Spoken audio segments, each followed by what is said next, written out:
making those observations early on, especially at weaning time, I really can make some good decisions moving forward to understand what I can do better with those groups.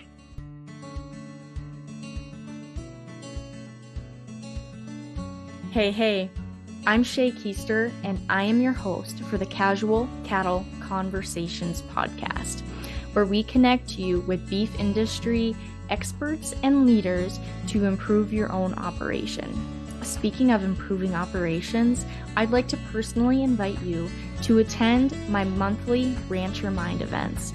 RancherMind events are Q&A calls between cattle producers and industry experts that allow you as the cattle producer to enter a community of people who support and push you to find those improvements and connect with experts who can answer your questions and guide you in the right direction.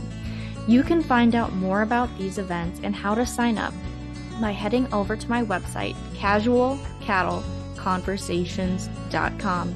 And while you're there, if you sign up for my newsletter, I'll send you 22 ranch management tips for free that have been shared by the gurus who have been on my show before.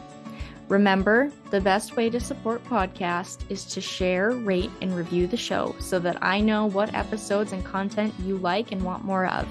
With that, let's connect you with this week's guest and expert. All right, Ray. Well, welcome back to the show. I always love having these conversations because you and I get to dive into like the nitty-gritty of data collection all the time, which for me, as a seat stock producer and a commercial cattleman, is super important. So I'm excited to have you back and talk a little bit about how we can get folks on track for 2023 record keeping from calving through, whenever those animals are leaving their operations, however they're set up. Yeah. So thanks for joining. Absolutely. I'm glad to be here. Well, like you said, I'm Ray Williams. I'm with Gallagher Animal Management. I'm the Director of Technical Operations and Learning and Development, and been in the field for about 10 and a half years, working with producers all across the country and Canada. And I've learned that everybody does it a little bit different, but there are a few commonalities that make it work really well for a lot of folks. So this is a big deal for a lot of folks that getting ready for spring calving and winter calving too, for that matter, and just getting the records in line. So, yeah. So to kind of start off, you said there are a few commonalities that really make sure things work, because you're right. As beef producers, there's a lot of different ways to do things, and there's no one size fits all approach. So what are those commonalities with record keeping that are certain that they're going to help keep your operation on track and in line and eliminate some of those messes and frustrating times and well, did you write this down or did I write it down or where did it go? What are some of those commonalities that can help folks out? Well, and my grandparents, they wrote it all down. My grandmother had a ledger, and she wrote down all the information as they went out in the field and got calving records and such. And I think that I've learned a lot from that and my own experiences and such about, get the basics down quickly, because you don't have a lot of time. Of course, you have a mama cow that's usually pretty antsy anyway, and trying to keep her at bay while you're trying to get all this information. But if I can at least get the basics, like the sex of the animal, get the date of birth, of course, is going to be pretty obvious, but just make some observations. How was the birth? Was it complicated, or did I have to pull the calf? Or obviously those are things that I want to record against the mama cow as well, just to kind of make sure that we're doing everything we can be for genetic purposes and that type of thing. But just making general observations about a calf is so important to do. And we were talking before we started about some of the crazy things that are going on. You're getting everything from DNA samples, right? And tell me a little bit about what you guys do. What do you guys do when you have calving season? Okay, so we are one of the crazy people who fall calve in North Dakota. Well, we call it fall calving, but it's really like mid-August. So like, August 15th to September 30th, we really try to keep it that 45-day mark. Yeah. And we sync our whole herd. So a lot of those calves come on the very front end of calving, as they should. So really what we do when we calve is usually there's anywhere from 2 to 3 of us out there, checking cows, taking data. We try to take 2 at a time just in case we need help. But if one person has to go, that's fine. We calve out in the pasture and we'll go out, and we usually enter information into our phone. My mom's got sheets set up that work for her on her phone. So we go out and we look at who's close to calving, what's already calved. We record, date of birth, the sex of the calf, the who the dam is. And then we go back on our records when we get back to the house to make that tag and look at, okay, who's the sire supposed to be? Like if, it's an AI sire, we obviously have that information on the front end. If we're going to have to take a DNA sample, we'll leave the sire off the tag, but each calf gets its own unique tag. Like if they were born in 2022, we use 2 as the first letter. And then if it was the first calf born, it'd be calf 200. And then the second calf born would be 201. And so we go down like that. But we take those observations. We talk about if the cow had trouble calving, or if it took her a longer time, or if we actually had to pull or assist it. I mean, was the calf backwards?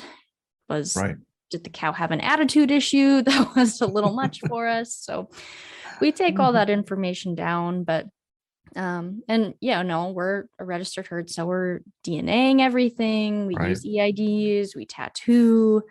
And so, but we do a lot of that when calves are closer to weaning, just because it's a lot that happens to the calf's head. So we try to not put too much stress on the calf at one period of time if we can help it. So, and that's why, and we take birth weights at calving too. Obviously, we don't use a tape. We actually lift them up and weigh them and use a digital scale. But do you use a sling to put underneath the calf and lift them we onto a suspended scale?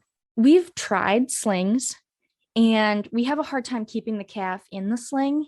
And we've tried a couple different versions. Like we've tried like your traditional sling. We've tried the ones that kind of wrap around their front and back end, and they still kind of seem to slip and slide all over. So we usually end up just tying their legs and then lifting them up with a digital scale. We have our local blacksmith and my dad kind of teamed up and made a cool device to help lift the calves. It actually hooks into the back of the side-by-side. So then if they're a little heavier, anyone can do it. But we haven't had the best luck with slings personally. Well, I had a customer recently ask me about that, and he said, well, what's the best way to weigh a calf in the field? And they're always looking for some kind of device and whatnot to help them get that done and do it in a short order. And, with the side-by-side or or an ATV out there, some of them have come up with different apparatuses, everything that from a Z rack that pops into the back of the stinger on the back of the rig. And with a hanging scale, you can usually get the animal up in the air and enough that you can get a good weight quickly. And then, you keep moving. So things happen pretty quickly, I'm sure, when you're out there working, trying to get things done. I mean, obviously. And like you don't, it's a stress on the calf a little bit. It's a little stress on the mama. So you want to be quick and get the calf back to its mama and sucking and doing whatever they need to do. But so I know like on our operation, there's multiple people collecting that calving data, and ultimately it gets back to one source. So like, what do you see on that end with producers, Ray, as far as making sure that data stays organized if, maybe multiple people are out there? Well, and that's kind of one of the reasons that we are kind of having this conversation, because we get that a lot too. Advice, what advice do you have about that? And we tell folks all the time, I said, whatever works for you, but to get it back to the office or get it back to the house in a way that you can read it and get it recorded or enter it into a computer or whatever you need to do.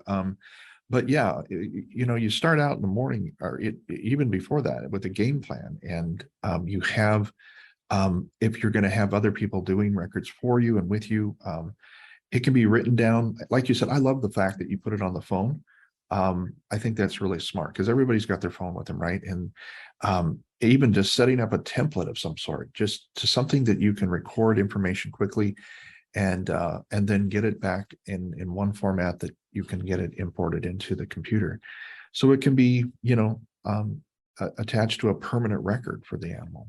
And yeah, that I see folks do all kinds of things. I mean, from the very basic record book, the calving book that you've seen for years and years and years, and all the way up to electronic means that I have some customers that put the EID tags in at birth. And while that isn't ideal for everyone, right? It's not everybody does it that way, but you can record information on a reader now, where it has the ability to have the mothering menu where you can attach the mama cow to the calf and then put in the traits right there on the reader. So if you're doing it by yourself, that's one thing. But if you've got other people helping you, that's ideal, to help keep things and keeping an eye out for the mama cow. I mean, Yeah. that's a big deal. I mean, we've talked about selecting for disposition before too, but calving is one of those times where, her hormone levels are going to be at peak. Yep. She's going to be in her highest protective mode as she ever possibly will. So, there's different opinions on measuring disposition scores, but for us, that's when we measure it, because if that's where we're going to have to be in the closest proximity to her when she is, at that level at her peak protective mode, really, that's where we like to take that measurement of what is her disposition. And it's nice to, going back to the phone records, I like to have it on the phone because, like you said, I always have it. I always have my phone on me. But growing up as a little kid, I remember my dad coming into the house and he'd start washing his hands at the kitchen sink. And all of a sudden he'd say, grab a piece of paper and write this down, because he was halfway through scrubbing off whatever note he put on the side of his hand. Yeah. So at least if it's in a simple form or a text message, whatever it is, you're not going to scrub it off or lose the calving book or wipe the dry erase marker off the windshield. I've seen a lot of that from folks. So that actually came up the other day. I was at the Angus show, and one of the customers came up and said, we were talking about, applying records and things like that. And they said, well, a windshield with a marker works just great. And I said, that's awesome. My wife, we used to homeschool our kids back in the day, and the chalkboard was the front window of the in the house, and you do dry erase all over the window, and that worked effectively well. I mean, I'd come home and you couldn't hardly see out the window. There was so much stuff on it. So that's one way. And then, one customer said, yeah, I use 2x4, whatever I can find in the back of the pickup. And of course, it's usually the husband and the wife that are standing there in a booth, let's say, asking about scale equipment or readers and that type of thing. And he says, yeah, it's time to get a method of recording information. And she says, that's right, because I'm tired of getting it back at the house on a piece of wood or something that's got blood or something else on it. Mm-hmm.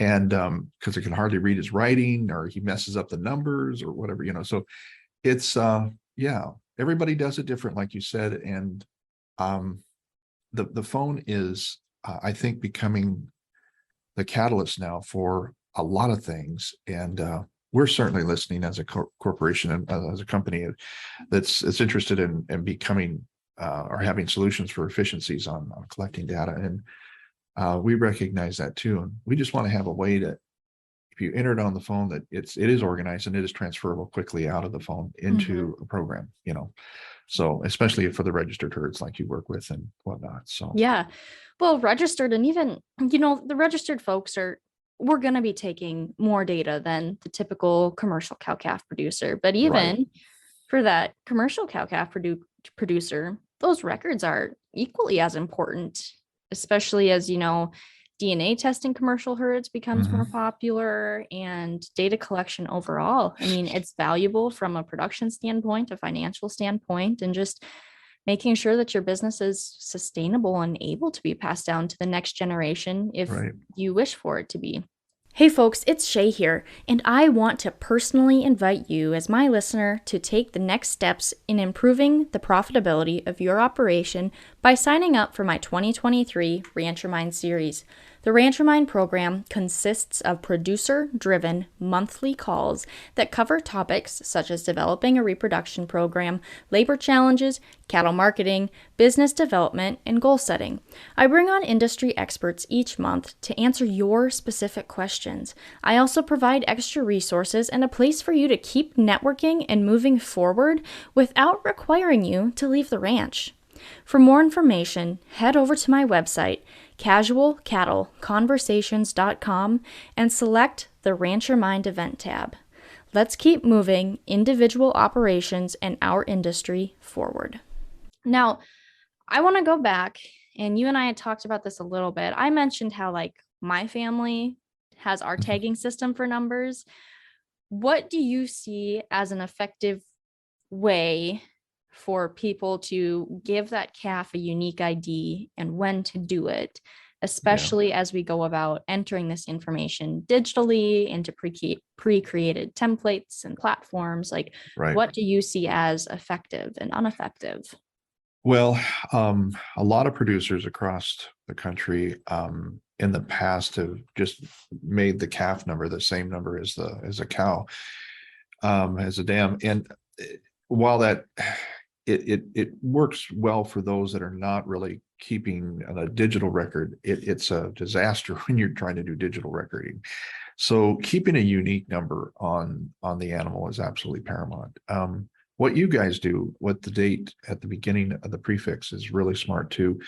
And you can still keep the essence of the mama's number on the calf until at such time you maybe have a weaning, you change the number at some point. You can always do that. But if you can put a majority of the mama's number in there and then put the date, and then it just keeps things straight. There's also the international date code system that's been adopted by literally everybody all over the world. It's a great system. But it's an alphanumeric type thing where A through Z represents a number, a date or a year code, and B, C, D, whatever it might be that year, would precede the mama's number on the calf. So it's just another way of keeping the numbers dissimilar, because that's really the best way to keep things and keep everybody individual. So you can have an individual record down the road if you want to in the digital market and the digital pieces that you're working with as well. So. Yeah, my grandpa and I use the alphanumeric system on our commercial cattle. So it is nice to be able to age your cows and off that letter and still be able to tie it back to who their dam was as well. Right. So that is nice. And we'll leave a link to that worksheet or that sheet that is the international date code. And it's something to consider. If you don't already have a regimen for your tagging, it's an easy way to reference your animals as you move forward. And it's awesome. I use it all the time, and people from all over use it. So it's a good way to do it. Whatever works for you. I mean, whatever works for you in your operation.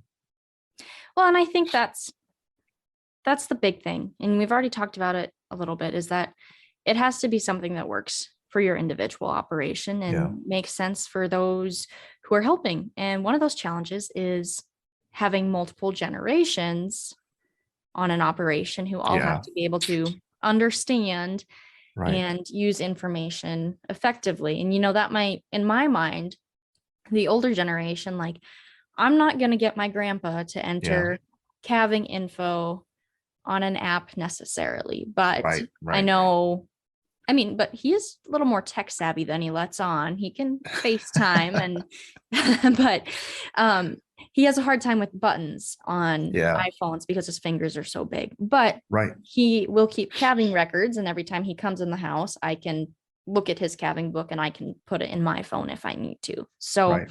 there are ways around it.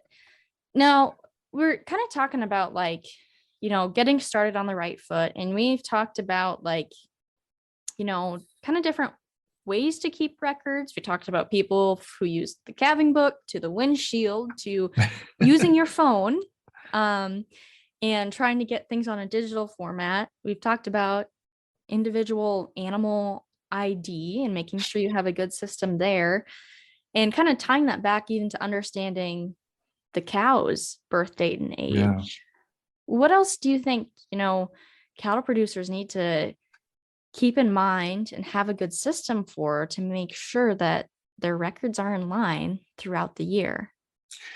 Well, there's a lot of things that can happen during the early stages of the calf's life. And um, that first vaccination time, about 3 months in, is a good time to kind of measure things up again and just kind of compare that calf to the rest of the herd. And if you can get a weight on the animal at that point, if you can't, I mean, sometimes it's just impossible because you're just trying to either get them, like I said, first vaccinations are branded or whatever you're going to be doing that first 3 months. And then because some people don't even see that calf again until weaning time, right? Mm-hmm. But establishing an average daily gain is really important. By the time you get to weaning time, we want to really see how that animal performed. And if there's, a death or some kind of a problem that's happened or the animal gets sick, it's so important to really make sure that that's recorded too, just to kind of see what the symptom is and what the issues are. And any type of issue that could cause trouble for you, the rest of the herd is really important to keep track of too, right then and that first few months of life there. But yeah, that's from that first set of data at the beginning of life all the way to weaning time. Everything that happens comparatives to the dam's weight and weaning time to make sure that the animal has grown to the right spot is so important to understand. And so when you guys wean your calves rather, what are the measurements that you're looking for right then and there at that time as well? We take those weaning weights, and, as we're taking weaning weights, we look at how are they measuring up compared to the rest of the herd, Right on. and how is that cow been measuring up year after year? Are Mhm. her calves consistently at the top? Are they right in the middle? Or is she, producing calves that consistently wean on the lower end? So, Right. you know, weaning weight is that biggest measurement that we look at. And then, as I mentioned earlier, weaning is also when we preconditioning, and weaning is when we go through and take those DNA samples and Right. tattoo and brand and EID, spread out. We try not to do it all at one shot. Right. Do you find it tough once you gather all that data to sit down and kind of analyze things too? What point do you sit down and just go, gosh, especially after weaning time, to really evaluate the dam's performance?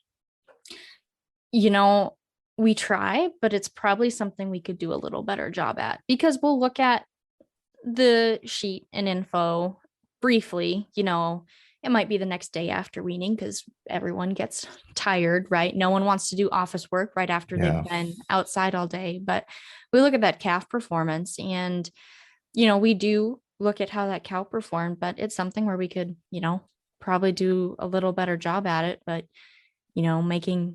having any cattle producer try and sit down in the office can be a challenge, Yeah. because a lot of why we do what we do is because we love being hands-on and Right. out there working. But I think it's a mindset shift that needs to happen in the industry, is to spend a little more time looking back at those records and that cow performance. Well, and it kind of ties back into even at breeding season, Mhm. if that information is gathered season over season, it certainly makes the job at breeding time a lot easier too. If I've got a cow that's been exposed or has been AI'd, and how has the performance been? Did you take the AI or not? what year over year have happened. Has she been open more than once? There's just so many genetic things that we're looking for, right? That this information is just, there can't be enough of it actually in my mind, because I want to make money on my animals, right? It's an expensive operation if I don't keep track of the things that can cause trouble. And I look at these records as one of the best ways to know what to call, at the end of the day. What is it? First of all, what does it cost to grow an animal? And then my calling decisions have to come from these records as well.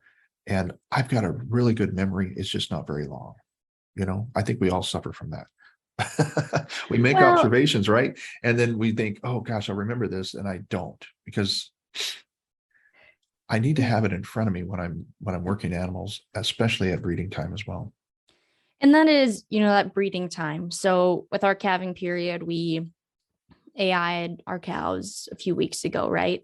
Yeah. And that was something that when we were going through and trying to determine those matings for AI, that was something where we were saying, you know what, this cow hasn't been performing. She doesn't get to be bred again, and we don't really have any tolerance for open cows on our operation. They don't get a free ride. So no, but it's too expensive. But we have to we keep those records, If she left a calf, I mean, sorry, right, but we can't afford to keep you around if you're not gonna produce. Well, and even keeping records that can help me make a better sire decision too. I mean, I'm looking for a small calf that grows fast, right? But yet, the pairing can be off a little bit, and we can have trouble. But that sire with a different dam does a phenomenal job. So there's all these observations that can be made, and like you said, there's some that you just can't have any tolerance for, because they just do cost your operation. The feed and everything that goes into an animal, if they're not going to produce, it's just not worth having.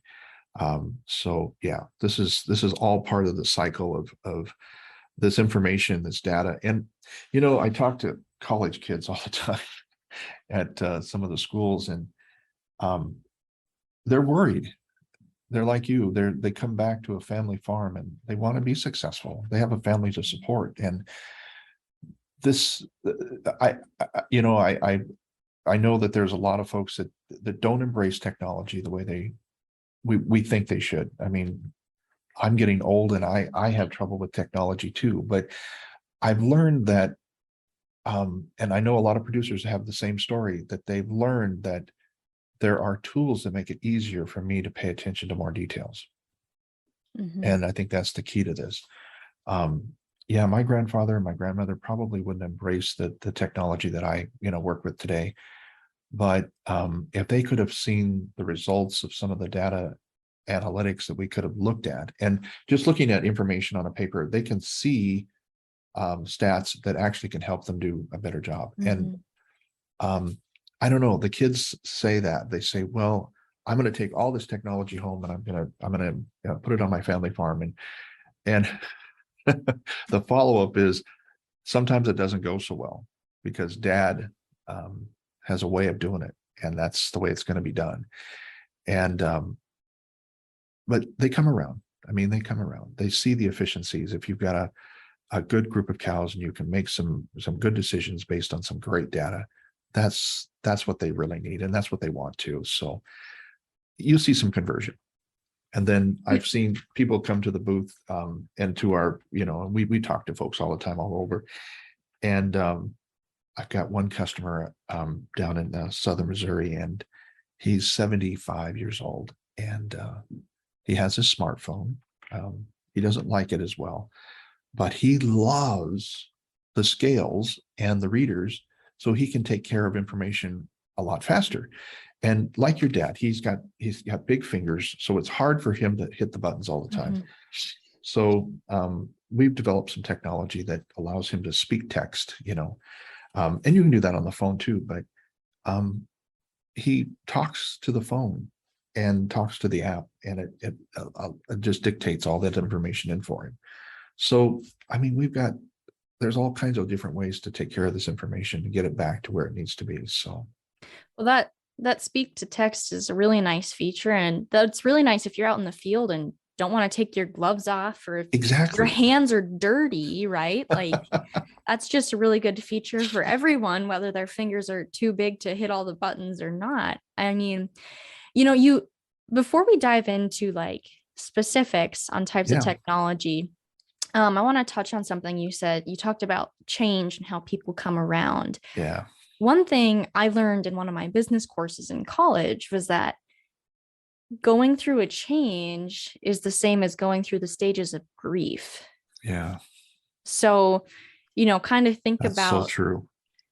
so next time you want to make a change, think about those stages of grief and what other people may be going through. Because to me, I hear change and I think innovation, and that's just exciting for me. But for other people, it's different. So that's sometimes what I try to do. And I mean, I'm fortunate. I come from a progressive family. So usually my parents are quite a few steps ahead of me, but every now and then we have our moments.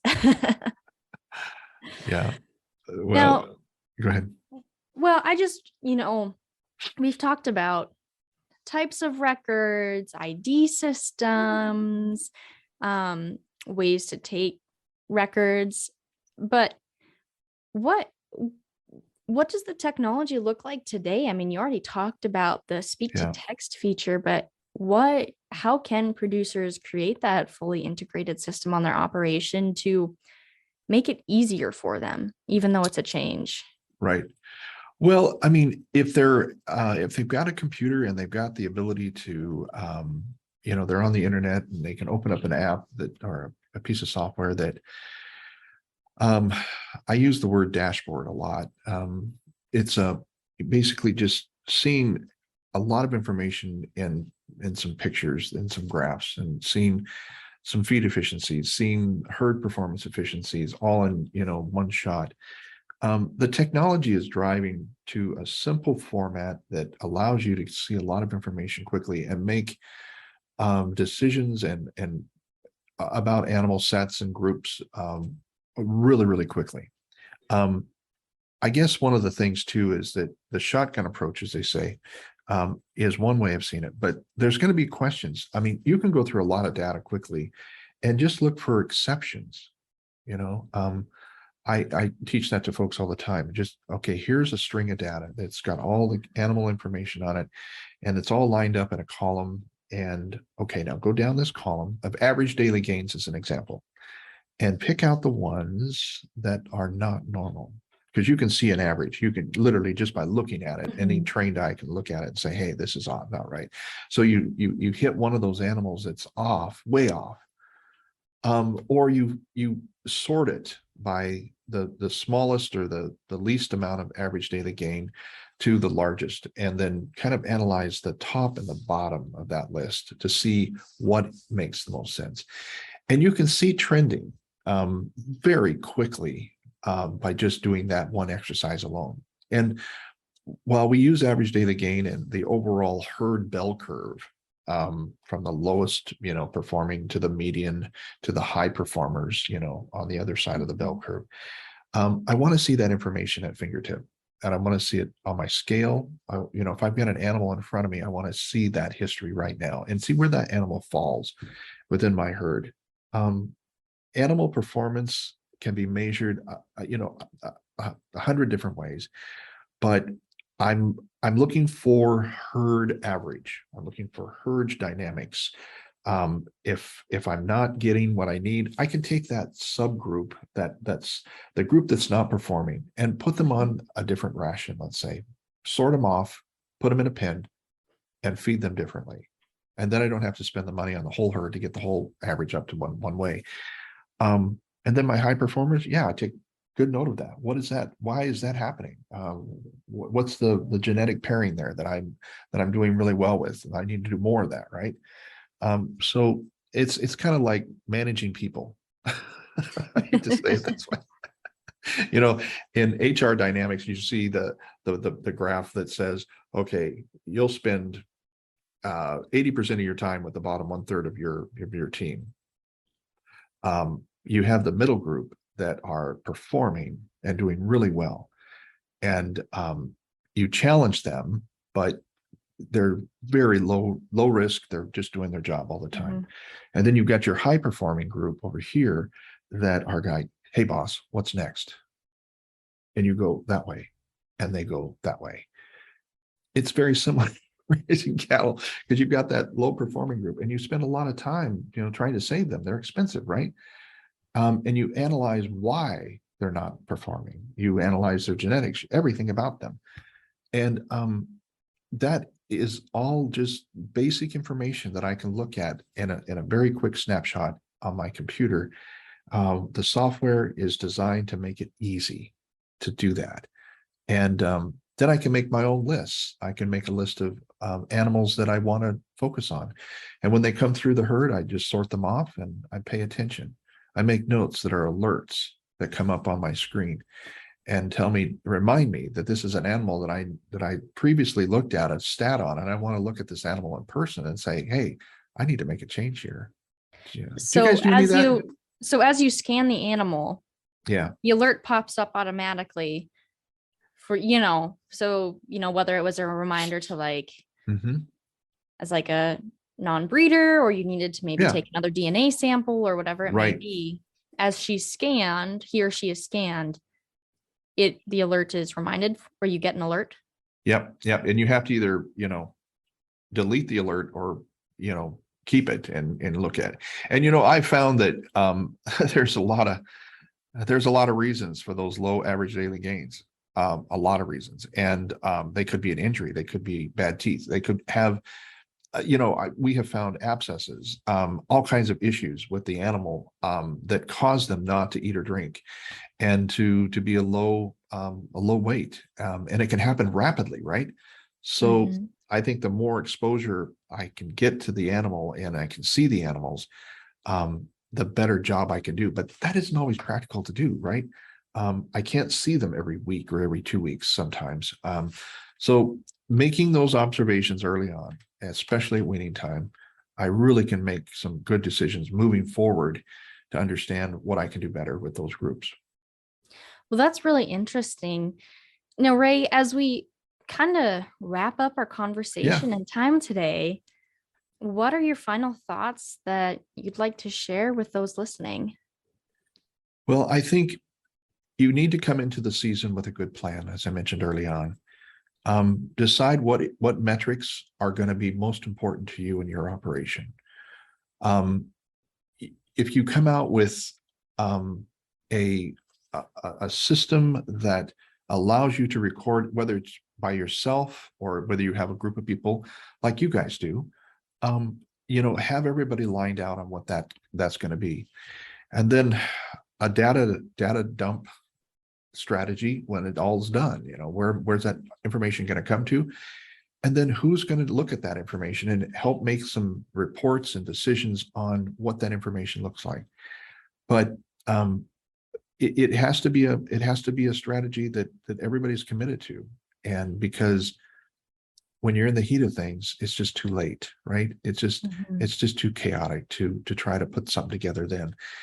But make good notes, be disciplined on the notes that you take about your animals, because it will jog your memory and help you do a better job. We're in this to make money, right?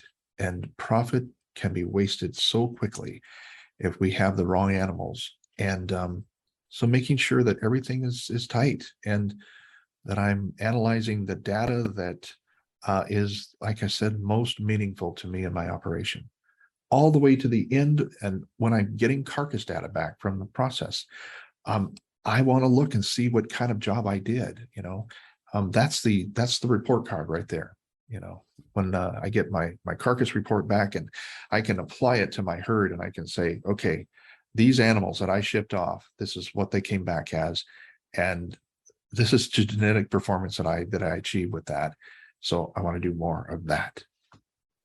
Well, thank you very much, Ray. And I'll be sure to put some of those links in the show notes Yeah. and descriptions for those listeners who want more information. And yeah, just thank you for Oh, coming on today and telling folks how they can be a little organized to improve their profitability in the long run. I mean, that's what this is all about. yes, absolutely. Well, thank you for having me, Shay.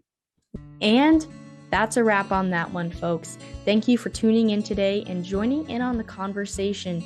Be sure to take this a step further and take the advice you learned and implement it on your operation. If you want to have a conversation about it, head over to my social media and send me a DM by following @CattleConvos and connecting with me there. Have a great day.